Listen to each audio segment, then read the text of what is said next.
Hey guys, what's up? In this interesting session, we are going to learn about foreign exchange reserves of India. तो भैया recently आपने सुना होगा कि India के फॉरेन एक्सचेंज रिजर्व्स जल्दी ही 500 बिलियन डॉलर्स को टच करने वाले हैं। तो ये कैसे संभव हुआ है? हमारी इकोनॉमी अपन को दगा दे रही है तो फॉरेन एक्सचेंज रिजर्व्स क्यों बढ़ रहे हैं? तो चलिए इसको समझते हैं। तो इस सेशन में आपको जानने को मिलेगा what are foreign exchange reserves, उसका कंपोजिशन क्या है, why are foreign exchange reserves rising despite deep structural slowdown in the Indian economy, what are significance and what are the positive spillover effects of rising foreign exchange reserves, ठीक है। और RBI actually करता क्या है foreign exchange reserve के साथ में। So what are foreign reserves? Foreign reserves are external assets, ठीक है, और उनको किस फॉर्म में रखा जाता है? गोल्ड, एसडीआर और फॉरेन करेंसी एसेट्स। एसडीआर जो कि स्पेशल ड्राइंग राइट्स है और आईएमएफ की करेंसी है। और फॉरेन करेंसी एसेट्स में कौन सी करेंसीज आएगी? डॉलर है, यूरोज है, पाउंड स्टर्लिंग है, एट्सेट्रा। और आरबीआई क्या है? फॉरेन एक्सचेंज रिजर्व का क्या है? कस्टोडियन है या फिर मैनेजर है। ओके, तो ऑब्जेक्टिव्स फॉरेन रिजर्व्स के क्या होते हैं उसको समझने के लिए क्या करते हैं, एक पूरा ब्रॉड सिचुएशन अपन अंडरस्टैंड कर लेते हैं कि फॉरेन रिजर्व्स और आरबीआई उसको कैसे डील करता है। चलिए समझते हैं इस एग्जांपल की मदद से। तो आपको पता है कि जो इंडिया में जो इन्वेस्टमेंट है वो प्राइमरली दो टाइप के इन्वेस्टमेंट आते हैं, एफडीआई और एफपीआई, जो कि बाहर से इन्वेस्टमेंट आते हैं। फॉरेन डायरेक्ट इन्वेस्टमेंट जो कि 10, 15, 20 ईयर्स को व्यू में मद्देनजर देखते हुए आता है, इसलिए वो शॉर्ट टर्म में स्टेबिलिटी वाइज में उसको कोई दिक्कत नहीं है, वो स्टेबल एक मनी ट्रांजैक्शन फ्लो है इंडियन इकोनॉमी के अंदर में, इसलिए एफडीआई से कोई शिकायत नहीं। एफपीआई की तरफ चलते हैं तो फॉरेन पोर्टफोलियो इन्वेस्टमेंट जिसको अपन हॉट मनी भी बोलते हैं, ठीक है। तो हॉट मनी उसको क्यों बोलते हैं? बिकॉज वो आता जाता रहता है और इसकी कोई सर्टेनिटी नहीं है कि ये आएगा तो यहीं पे बना रहेगा। ओके, तो आपको पता है कि एफपीआई जो होता है पैसा वो इंडियन कैपिटल मार्केट्स के अंदर आता है, कैपिटल मार्केट्स या फिर शेयर मार्केट में आता है। और शेयर्स हमारे किस करेंसी में लिस्टेड होते हैं? रुपीज में। ओके, सो आरबीआई क्या करता है? इंटरमीडिएटरी काम करता है। उसमें क्या होता है, जो एफपीआईज है वो अपने डॉलर सेल करते हैं और रुपीज बाय करते हैं, और वो ही रुपीज वो क्या करते हैं? कैपिटल मार्केट में इन्वेस्ट करते हैं। Okay, so when going is good तो क्या करते हैं? अपना पैसा शेयर मार्केट में लगाता है, और जब वो पैसा उनका थोड़ा बहुत रिटर्न आ जाता है तो वो क्या करते हैं? टाइमली एग्जिट कर सकते हैं with the help of again RBI as an intermediary. तो उस केस में क्या होगा? वो शेयर बेचेंगे अपने रुपए वाले, ठीक है, तो रुपया किसको बेचेंगे? आरबीआई को।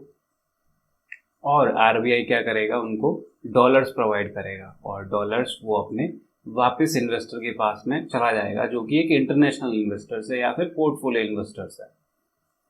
डन, ठीक है। ये हो गया अपना पहला सिचुएशन, जब क्या है अपनी आरबीआई के पास में फॉरेन एक्सचेंज रिजर्व्स क्या है? एबंडेंट है, मतलब पर्याप्त मात्रा में फॉरेन एक्सचेंज रिजर्व्स मौजूद है।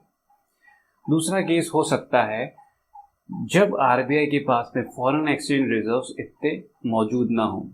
उस केस में क्या होगा? जो एफपीआई एंटर करेंगे उनके पास में ये इंफॉर्मेशन जाएगी कि आरबीआई के पास में इतने मात्रा में फॉरेन एक्सचेंज रिजर्व्स मौजूद नहीं है। प्लस उस केस में क्या होगा कि उस केस में अगर दूसरी चीज और इग्नाइट हो जाए, फॉर एग्जांपल जब ये कैपिटल मार्केट्स में अपना पैसा इन्वेस्ट कर रहे थे, तब मैक्रो इकोनॉमी फंडामेंटल्स अगर बिगड़ जाते हैं, for example GDP growth rate कम होने लगता है, या फिर डिमांड है जो मार्केट की वो श्रिंक होने लगती है, तो उस केस में क्या होगा? उनको लगेगा कि यहाँ से अपन को पैसा वापस बाहर निकालना चाहिए और ये वर्थ नहीं है अपन ना पैसा लगाने में ये वाली इकोनॉमी।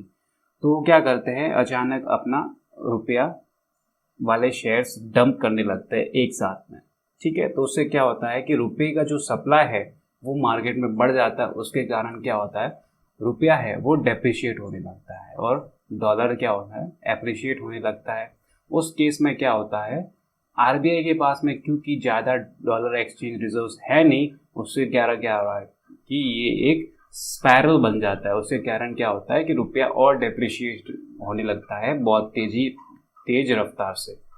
तो उस केस में होगा क्या कि अगर मान लो कि अपनी पहले वाली रेट थी वो 70 रुपीज़ पर डॉलर था, तो इस केस में ये जल्दी से 100 या फिर 150 रुपीज़ पर डॉलर हो सकता है अगर आरबीआई के पास में पर्याप्त मात्रा में फॉरेन एक्सचेंज रिजर्व्स मौजूद नहीं है। ठीक है, तो इस केस में अगर ये वाला सिचुएशन होने वाला का अंदेशा है तो फॉरेन पोर्टफोलियो इन्वेस्टर्स या भी कोई भी बाहर वाले इन्वेस्टर्स अपने यहाँ के कैपिटल मार्केट्स में पैसा इन्वेस्ट करना चाहेंगे? बिल्कुल नहीं करना चाहेंगे। इसलिए आरबीआई का जो बफर स्टॉक है, जो फॉरेन एक्सचेंज रिजर्व्स है, वो एक कॉन्फिडेंस प्रोवाइड करता है मार्केट को। चलिए चलते हैं अपने थर्ड सिचुएशन में। तो थर्ड सिचुएशन में सीन ये है कि आरबीआई के पास में अपने abundant amount of foreign exchange reserve मौजूद है, ठीक है, जो कि आज है। बट होता क्या है कि जो मैक्रो इकोनॉमिक फंडामेंटल्स है वो अचानक से बिगड़ने लगते हैं। तो जो कैपिटल मार्केट्स में जो शेयर है जो एफपीआईज ने खरीदे हुए हैं, एफपीआईज क्या करते हैं, वो अचानक से उनको डंप करने लगते हैं, ठीक है। और वो शेयर्स किस में है? रुपीस में। तो क्या होता है, रुपीस की जो सप्लाई है वो मार्केट में बढ़ने लगती है, क्योंकि फॉरेन पोर्टफोलियो इन्वेस्टर्स एक साथ में जो पूरे शेयर्स है वो बेचने लग रहे हैं, ठीक है। तो उस केस में आरबीआई अपना अब की बार में कमर की पीठी बांध के तैयार था। तो क्या किया आरबीआई ने? क्या किया, रुपीस को खरीदना शुरू किया और बदले में डॉलर्स की सप्लाई कर दी मार्केट में। तो उस अब चीज को अपन क्या करेंगे कि आरबीआई ने फॉरेक्स मार्केट में इंटरवेन किया, ठीक है, जो ओपन मार्केट ऑपरेशन की तरह ही है, ठीक है। तो उससे क्या होता है, जो फॉरेक्स रेट है वो क्या होता है, स्टेबल होती है। तो इस पर्टिकुलर सीन में जो एक्सचेंज रेट है वो अपनी होने वाली है 70 या फिर 80 रुपीज पर डॉलर के आसपास, ओके। तो अगर मैं एफपीआई के मद्देनजर में देखूं, ठीक है, उनके पर्सपेक्टिव से देखूं, तो ये तीनों सिचुएशन में से सबसे बेस्ट सिचुएशन मेरे लिए ये है, फर्स्ट सिचुएशन है। और सेकंड सिचुएशन मेरी प्रेफरेंस में आएगी वो है this situation, and I will rule out this third situation. उसमें क्या है, मेरा नुकसान ही नुकसान है। तो एफपीआई क्या करेंगे, प्रेफर ये करेंगे कि आरबीआई के पास में बहुत ही बड़ा बफर हो फॉरेन एक्सचेंज रिजर्व्स का। उससे क्या आएगा, उनको कॉन्फिडेंस मिलेगा कि अगर वो पैसा किसी देश में लगाएंगे एक पर्टिकुलर एक्सचेंज रेट में, तो वही पैसा वो उसी एक्सचेंज रेट में निकाल सकते हैं और होम करेंसी डीवैल्यू ना हो बहुत ही तेज रफ्तार से, ठीक है। ये अपना जो सीन 2 है उसका क्लासिक केस या फिर क्लासिक एग्जाम्पल है एशियन फाइनेंशियल क्राइसिस 1997। तो ये एशियन इकोनॉमीज में आया था या फिर साउथ ईस्ट एशिया में आया था। कौन से देश थे? थाईलैंड था, Indonesia, Philippines, Malaysia, south Korea etcetera, ठीक है। तो उनमें हुआ क्या था, ठीक है, 97 से पहले वो काफ़ी तेज रफ्तार से ग्रो कर रहे थे। They were growing at a very rapid pace and that's why they were called Asian tigers, ठीक है। तो उन्होंने क्या किया, ग्रोथ के चक्कर में काफ़ी एक्सटर्नल बोरोइंग की। उससे क्या हुआ, उनके जो मैक्रो इकोनॉमिक के फंडामेंटल्स थे, डेट टू जीडीपी रेशियो है वो काफ़ी हद तक बढ़ गया था। उसके कारण क्या हुआ, एफपीआईज ने जो कि उनके इकोनॉमिक्स के अंदर पैसा लगाया हुआ था वो रैपिडली उन्होंने जो उनका जो पेपर था या फिर स्टॉक मार्केट में जो पैसा लगाया हुआ था वो काफ़ी मतलब उन्होंने डंप किया। उसके कारण क्या हुआ, उनकी करेंसीज पे बहुत ही ज़्यादा प्रेशर आया। उसके कारण उनकी करेंसी रैपिडली डिवैल्यू हुई। उसके कारण क्या हुआ, एक स्ट्रक्चरली उस क्राइसिस ने उनकी इकोनॉमीज को आज तक हॉन्ट करके हुए रखा था। तो बोलते हैं ना, a rising tide lifts all the boat and only when the tide goes out you discover who was swimming naked.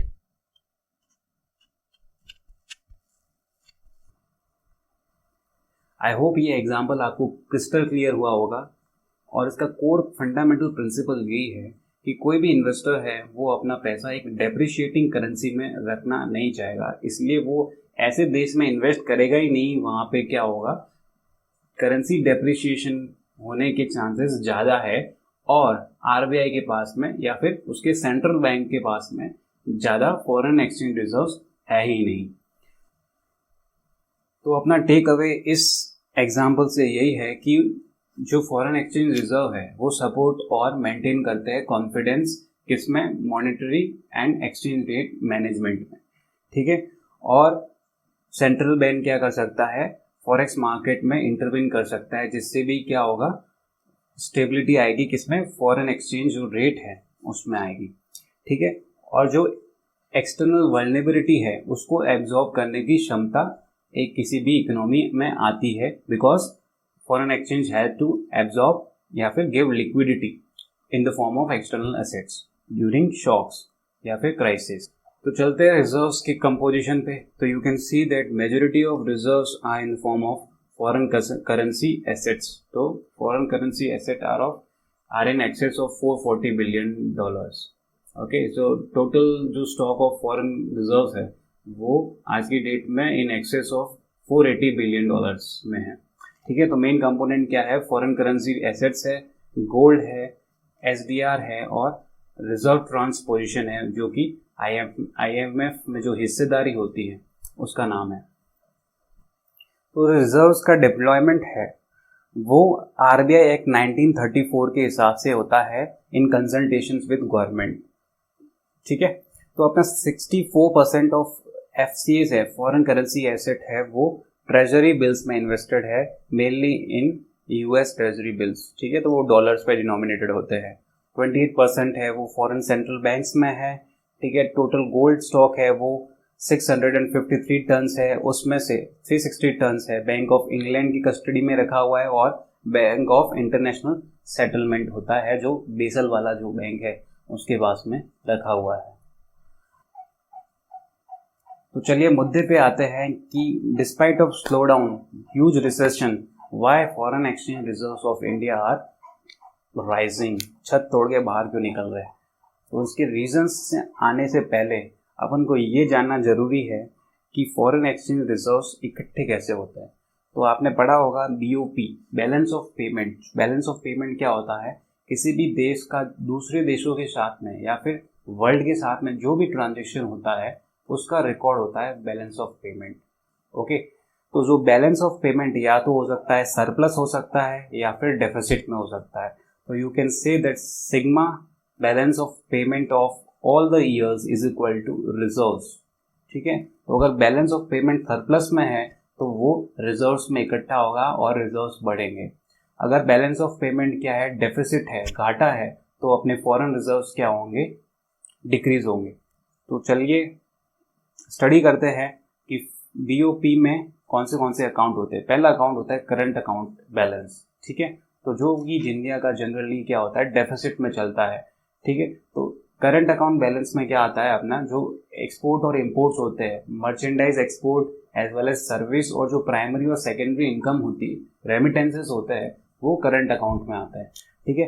Capital account में क्या आता है, जो अपने पढ़ा कि FPI और FDIs है वो कैपिटल अकाउंट में आते हैं, ठीक है। इसमें एक्सटर्नल बोरोइंग्स भी आ चुकी है और एक्सटर्नल कमर्शियल बोरोइंग्स भी आ गई है, एक्सटर्नल असिस्टेंस भी आ गई, बैंकिंग कैपिटल भी आ गई, NRI डिपॉजिट्स भी आ गए।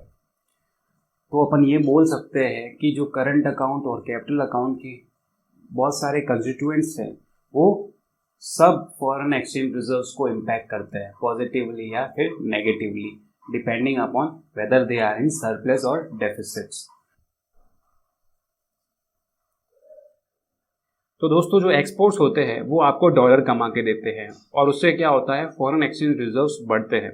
तो frankly speaking, historically those countries who have been export power houses generally have humongous foreign exchange reserves. For example China, Japan. तो चाइना के पास में आपको पता होगा कि $3.3 ट्रिलियन के रिजर्व्स है। जापान के पास में 1.3 ट्रिलियन के रिजर्व्स है।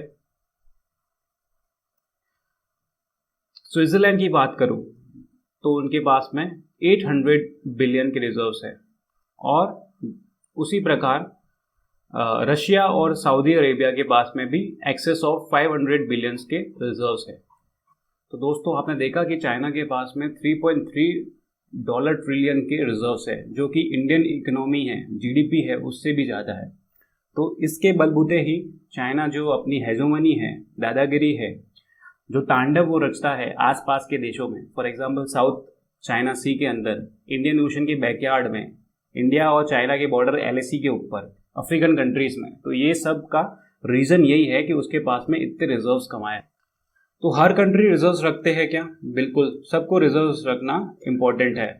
इनफैक्ट जो US है, अमेरिका है, वो भी रिजर्व्स रखता है और उनका रिजर्व्स का अमाउंट है $150 बिलियन। ये बहुत ही छोटा अमाउंट है, बिकॉज आपको पता है कि US की जो करेंसी है, डॉलर है, वो ग्लोबल रिजर्व करेंसी है और अमेरिका जब चाहे जब डॉलर छाप के अपना जो रिजर्व्स का जो टैंक है उसको फुलफिल कर सकता है। ठीक है, आगे बढ़ते हैं।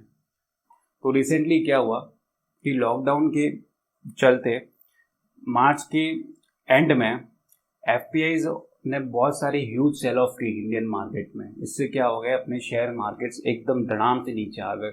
बट क्या हुआ, अप्रैल के जाने के बाद में मई जून में FPIs ने वापस एंट्री ले ली। परहैप्स उनको ये लग रहा है कि in the second half of our current financial year our economy will be reviving well. ठीक है, तो उनको ऐसा लग रहा है कि रिवाइव कर जाएगी अपनी economy in the medium to long term. ठीक है, तो FPIs ने वापस एंट्री ले ली। तो FPIs ने बहुत सारे डॉलर्स अपने भारत में लाने शुरू कर दिए। FDI में पैसा कहाँ से आ रहा है? फॉर एग्जांपल जियो ने फिलहाल अपना शेयर होल्डिंग बेची है। किनको?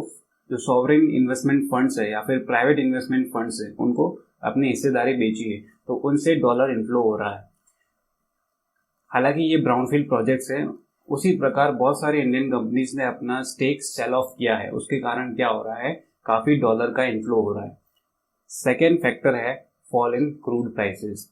तो आपको पता है कि इंडिया ऑलमोस्ट अपना डिमांड का 85% ऑफ जो क्रूड है वो इंपोर्ट करता है। तो ये सब जो इंपोर्ट बिल है ये डॉलर में होता है। क्योंकि अपनी इकोनॉमी क्या हो रही है, बहुत ही स्लो डाउन में चल रही है या फिर रिसेशन में जाने वाले इस साल, तो फ्यूल की डिमांड है वो बहुत कम हो रही है। उसके कारण क्या हो रहा है कि अपना जो ये टोटल जो बिल है वो डिक्रीज हो रहा है।